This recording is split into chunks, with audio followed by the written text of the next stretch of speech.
Tudo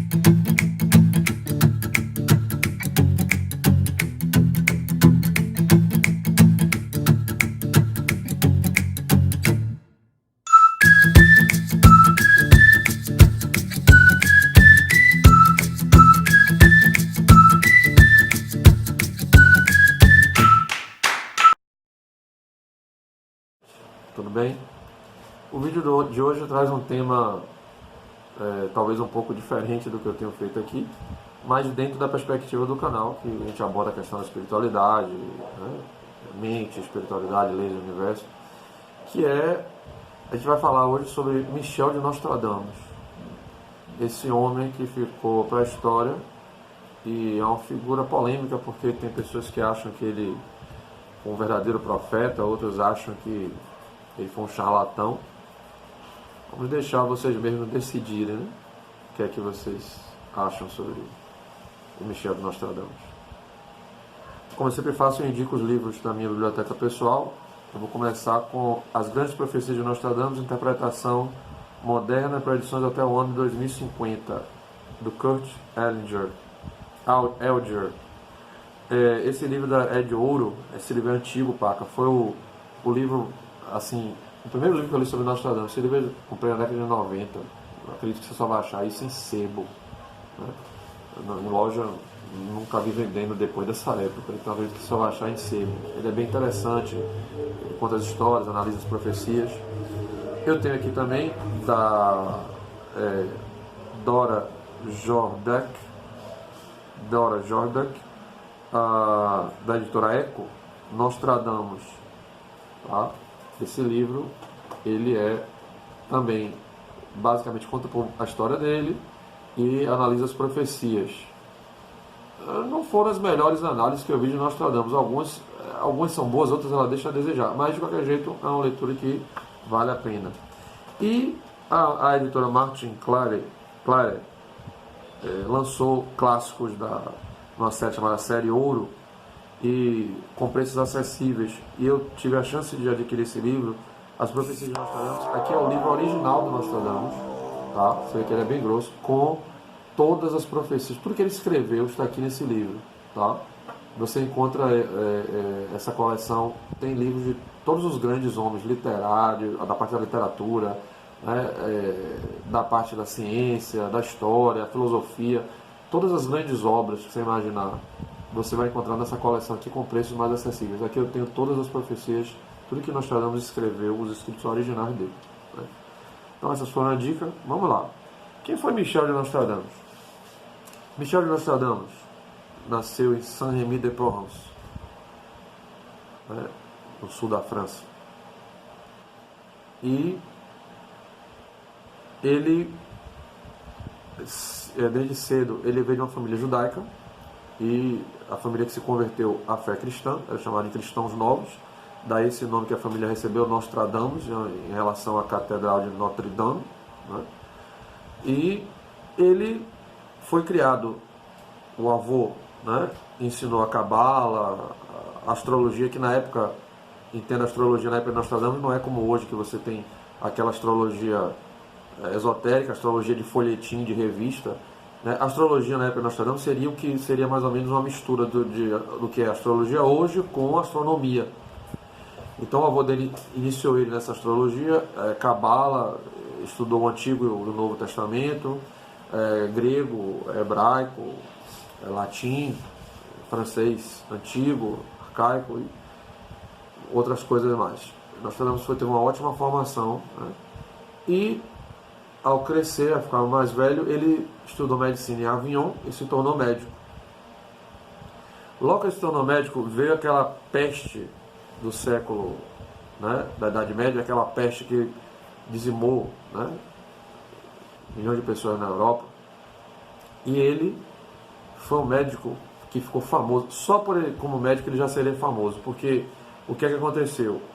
As pessoas que estavam aflitas com a doença mandavam buscar ele, né, de todos os lugares da França, e as pessoas que ele tratava, a maioria delas se recuperaram, melhoraram e se recuperaram. Só que a cura que ele utilizou não foi registrada. Mas ele ficou famoso, ele era conhecido como um médico que conseguia salvar, porque ninguém conseguia. E ele era um médico que conseguia salvar várias vidas com o tratamento que ele oferecia, né? Então, só isso aí já faria ele super famoso. Mas, durante a vida dele, Nostradamus já dava sinais de que ele tinha realmente algum tipo de dom especial. Alguns fatos curiosos, né? Uma vez ele foi chamado por um anfitrião para jantar na casa desse anfitrião. E o anfitrião tinha ouvido falar que ele era um homem que tinha habilidades, né? Capacidade de prever coisas, né? De profetizar e tal. E aí ele quis armar uma arapuca para o Nostradamus. Foi o que ele fez. Ele chegou para o Nostradamus e disse assim: hoje nós vamos jantar porco assado. Eu tenho um porco preto e um porco branco. E eu queria que você dissesse qual é o porco que a gente vai comer. E Nostradamus disse: o preto. Ele se sentiu extremamente alegre, né? Que ele deu essa resposta, porque ele pensou: não, já que ele falou preto, eu vou mandar o cozinheiro preparar o branco, que eu vou pegar ele no erro, porque ele era considerado uma pessoa que não errava quando ele fazia algum tipo de previsão. E aí ele manda o cozinheiro preparar o branco. Durante o jantar, enquanto ainda comiam, o anfitrião tornou a perguntar a ele qual era o porco que eles estavam comendo. E Nostradamus disse: o preto. O anfitrião se sentiu, né, extremamente triunfante, alegre, e disse: não, vou agora desmascar esse cara. Ele é um fingido. E mandou chamar o cozinheiro. E disse assim: eu quero que você diga aí ao doutor Nostradamus qual é o porco que nós estamos comendo. O branco ou o preto? E ele disse, o cozinheiro disse: eu estava preparando um porco branco, mas ele caiu da mesa e os cachorros devoraram. Então eu fui obrigado a preparar o porco preto. Veja, nem o cara mandando ele, fazendo arapuca para ele errar, ele errou. Uma outra visão dele conhecida é de natureza religiosa. Ele estava conversando com os amigos e tinha um poço de água e de repente ele vê um frei se aproximando. O frei se aproximando do poço, e ele largou a conversa com os amigos, foi até o religioso, se ajoelhou e beijou o hábito, beijou a roupa do frei. E todo mundo considerou o comportamento dele excêntrico, né? E estranho. Por que tanta reverência assim com um simples frei? O que é interessante foi a resposta dele. Ele virou para o frei, perguntou, né, por que ele estava fazendo aquilo, e as pessoas também perguntaram. Ele virou para o frei e para as pessoas e respondeu: porque eu precisava beijar o hábito de sua santidade, o Papa. O comportamento foi considerado totalmente louco e excêntrico. Mas, anos mais tarde da morte de Nostradamus, aquele frei, Felipe Peretti, se tornou o Papa. Então ele tinha esse dom, mas ele nunca se preocupou em registrar nada. Até que uma tragédia pessoal aconteceu na vida dele e ele resolveu começar a registrar as visões que ele tinha. Ele foi para Salem e comprou uma casa onde ele tinha um tipo de quarto que era mais assim no fundo, e ele se fechava no quarto e ficava registrando lá as profecias dele. Ele dividiu, vou botar o óculos aqui que eu vou ter que ler, né? Ele dividiu essas profecias em grupos de 100, 10 grupos de 100, que ele chamava de centúrias. E cada coisa que ele escrevia era uma quadra. Então, cada centúria apresentava 100 quadras. Ele escreveu mais de 1000 profecias, né? Porque além das centúrias, ele também escreveu fora desse contexto. Então, assim, vamos fazer uma análise do que ele escreveu e vamos ver, vou deixar vocês chegar à conclusão se ele era realmente, se ele tinha um dom ou se ele era um charlatão. Só lembrando que Nostradamus, os ancestrais de Nostradamus pertenciam à tribo de Issacar, né? Então ele tinha uma ligação aí, essa tribo de Issacar, uma tribo que muitos profetas do Antigo Testamento saíram de lá. Então a primeira quadra da primeira centúria, ele descreve o que ele vai fazer ali, né? E eu vou ler para vocês, porque eu transcrevi para não ter que ficar abrindo página o tempo todo. É mais ou menos assim: sentado à noite em minha biblioteca. Aliás, eu sei de como, deixa eu ler isso aqui. Sentado à noite em minha biblioteca secreta, sozinho, descansando sobre o tripé de latão, uma chama fraca cobria a solidão, me fazendo declarar aquilo que não era em vão. Ele já começa assim, né?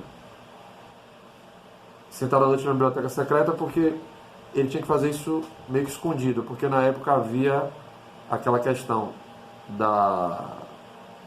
das bruxas, né, não serem bem vistos, bruxos e tal, magos, então ele não queria ser confundido com esse tipo de pessoa e cair na situação da Inquisição e tal. Então ele fazia isso secretamente, ele escrevia lá. Por isso que ele disse: sentado à noite na biblioteca secreta, sozinho, descansando sobre o tripé de latão, uma chama fraca cobria a solidão, me fazendo declarar aquilo que não era em vão. E para fugir da caça às bruxas, né, chamada caça às bruxas, ele confundiu os versos com francês arcaico, latim e anagramas, palavras invertidas, é uma coisa, mas está escrito de uma maneira, mas quer dizer outra, porque ele não queria deixar tudo tão claro assim. E esse é justamente o problema das profecias de Nostradamus. Muita gente diz que ele é charlatão por isso, porque não entende e aí sai falando que ele não escreveu nada com nada e tal. Vamos analisar a primeira quadra, né, sobre a morte do rei Henrique II. É a centúria 1, primeira centúria, quadra 35. O leão jovem vencerá o mais velho no campo de batalha, em um duelo singular. Ele perfurará seus olhos na gaiola de ouro, num dos combates. Depois morrerá de morte cruel. Vou ler de novo. O leão jovem vencerá o mais velho no campo de batalha em um duelo singular. Ele perfurará seus olhos numa gaiola de ouro, num dos combates. Depois morrerá de morte cruel.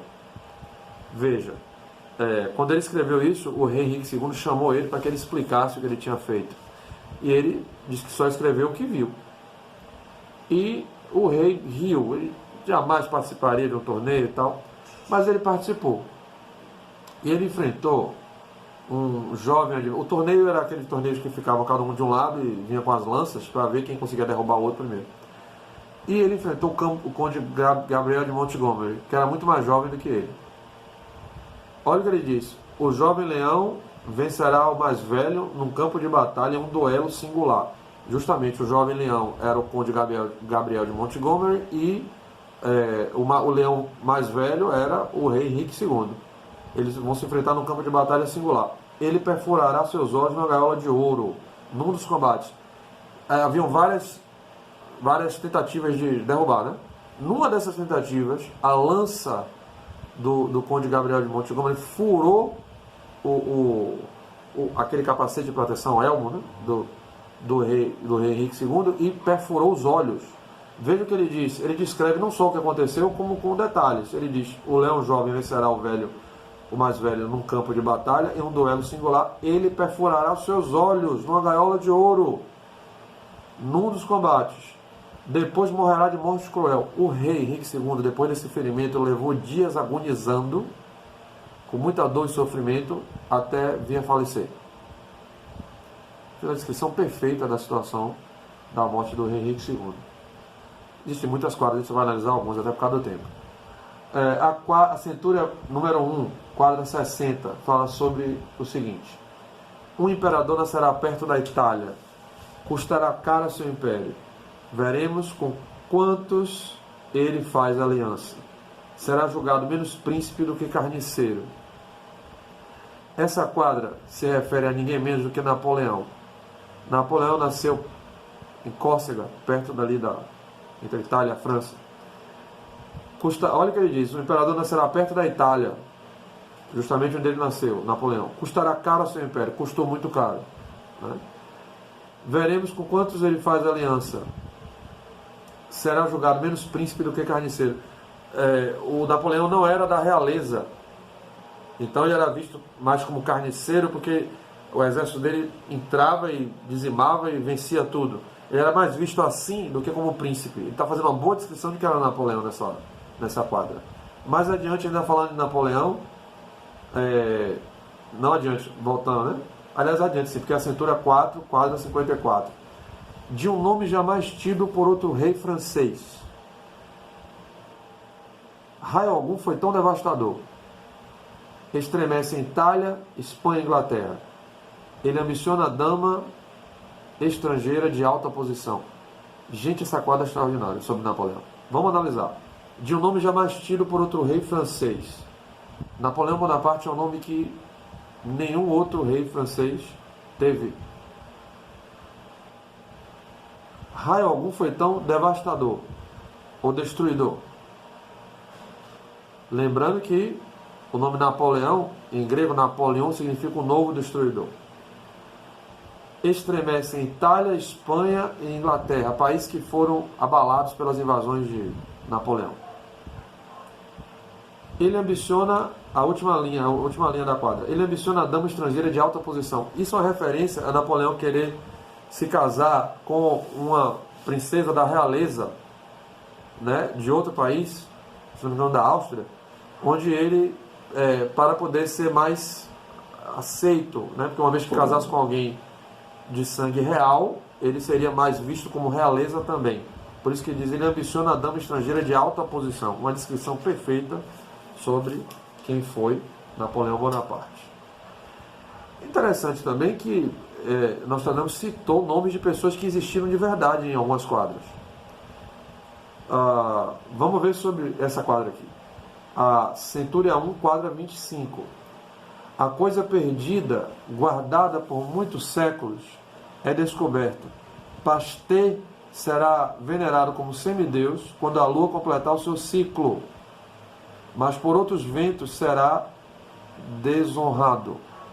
Vamos lá, ele cita Louis Pasteur nominalmente, e ele diz assim: a coisa perdida, guardada por séculos, é descoberta.